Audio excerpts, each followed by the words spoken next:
DeAndre Hopkins is free. Ryan, how would you Yes, feel about Chris. Nuck? Like a lot of I don't have all the Vegas rankings up in front of me. I think in the overall picture, there's him as a free agent means that there's teams that are probably more attractive to him. If his goal is to win right now, he could go to the Bills, who after their top one or two receivers are not really that deep at all, to be honest. He could go anywhere.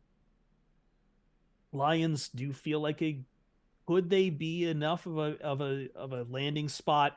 And do the Lions have the money? Would you like to see the money from the Lions go to DeAndre Hopkins if the interest is reciprocated to Detroit?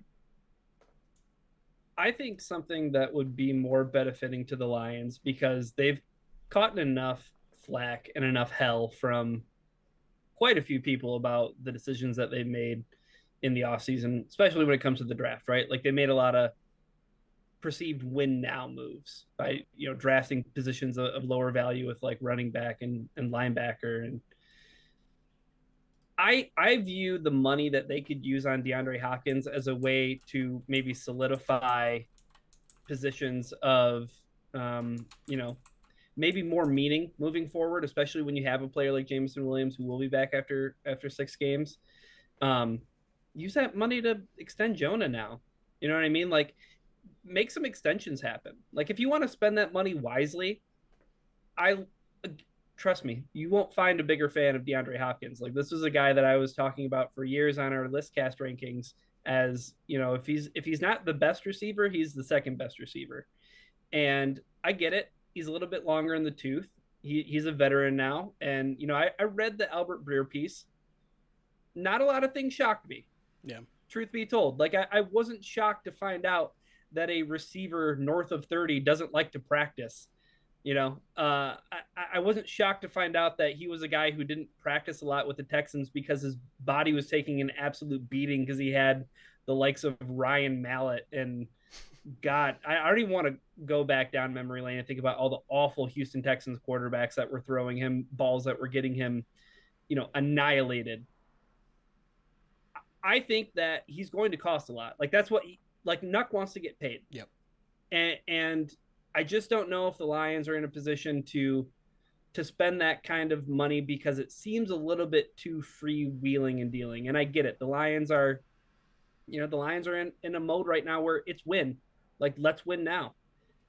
I was going to bring up those exact words going to Jeremy because Jeremy and I had that debate before we logged on about this kind of term I've seen Lions fans throw around about it's win now mode. And I think it's a loaded term just because I think we immediately jumped to the idea of, say, what the Rams did, where they just sold all out to go all in.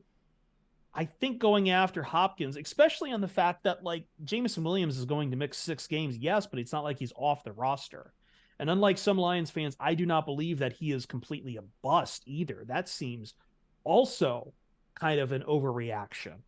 So I feel like the desire to get Hopkins from fans is the desire to replace Williams. He's a known commodity, but I also think I think the Lions can be in a win now mode without going after DeAndre Hopkins. And again, practically, I don't think Detroit is one of those top landing points that Hopkins would want to go to either, Jeremy. I don't. Yeah, it's tough to say because I do think Ryan is right when he says money is going to talk here, and that might exclude some of his top options, right? Like the Bills and the Chiefs are kind of two of the teams that are circled as teams that want Hopkins. Like they're teams that talked to the Texans about a trade, but couldn't work out the numbers because his contract was too big. Yeah, they don't like Bills have no cap Yeah, space whatsoever right now. both of them are very cap strapped. So if they can't work out, a deal with, 4 void years or whatever they want to do, the Lions obviously have the cap space. That's the one thing working in their favor. And if they really want DeAndre Hopkins, I think they could probably get him. I do. I think they could throw enough money his way to be like, listen, I know we haven't been contenders in the past, but we think we're contenders, and we think you are going to push us over the top.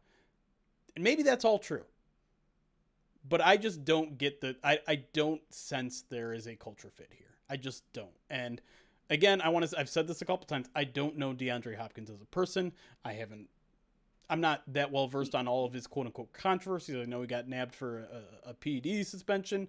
I know that Albert Breer article says that he doesn't practice hard. That's kind of all I need to hear. He also put out a list of like quarterbacks he really wants to play for, and obviously Jared Goff is not on them, but it's clearly he's looking for a place.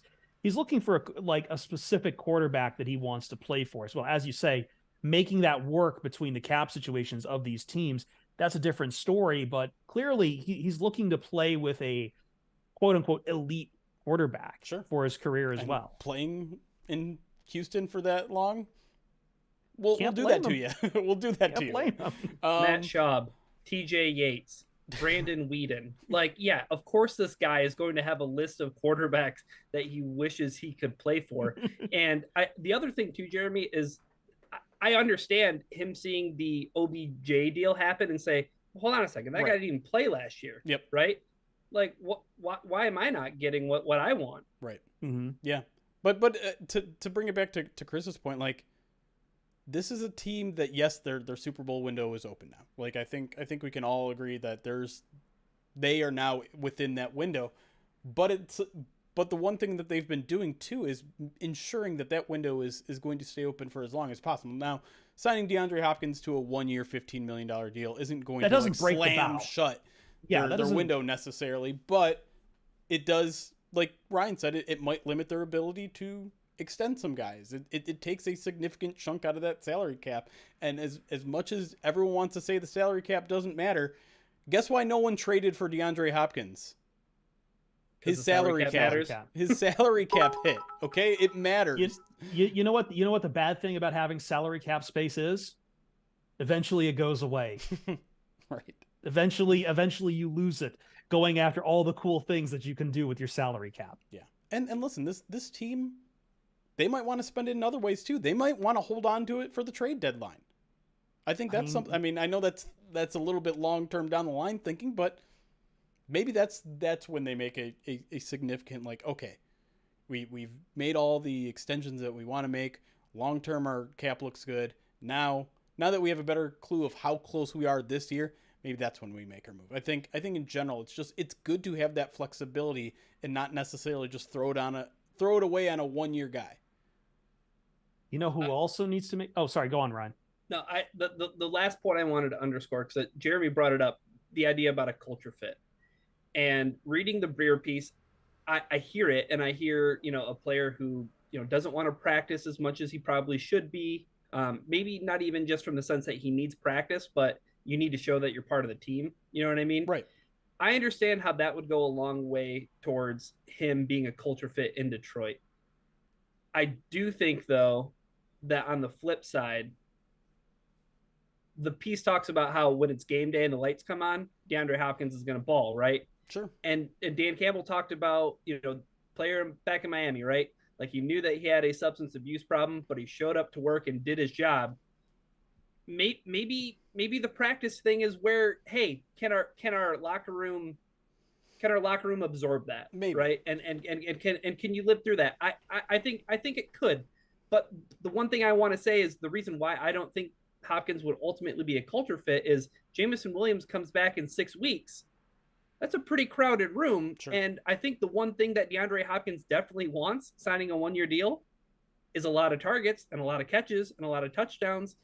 Is that going to get him a big contract when he's got to share targets with Gibbs and Amon-Ra St. Brown and Sam Laporta and all these other mouths to feed?